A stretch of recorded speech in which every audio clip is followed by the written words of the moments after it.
আরেকটা বলছি, রাত্রিবেলা শোয়ার সময় আপনারা যে বেডরুমে শোন, মায়েরা, বোনেরা, দাদারা, যাদের বাড়িতে দেখবেন খুব ঝগড়া, অশান্তি, লাঞ্ছনা, বেজ্জুতি, সকাল হলে পারে নাই নাই খাই খাই ভাব বা অশান্তি ঘরের ভিতরে লেগেই আছে, ঠিক আছে? মানে এর থেকে মুক্তি পাওয়ার জন্য খুব সহজ সরল টোটকা। একটা পিতলের ঘটিতে বা তামার ঘটিতে জল নেবেন, নিয়ে আপনি খাটের তলায় রেখে দেবেন, যেখানে শোবেন সে খাটের তলায় রেখে দেবেন।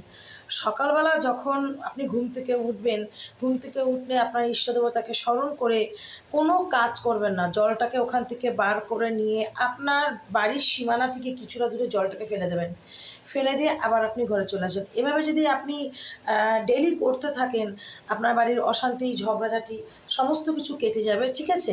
বাড়ির আয় উন্নতিও হবে, বাড়ি ভালোও থাকবে। জয় শ্রীকৃষ্ণ, রাধা মাধব। যদি কোনো কিছু ভুল বলে থাকি ক্ষমা করে দেবেন। মানুষের তো মুখের কথাতে সব কিছু, একটা মুখ থেকে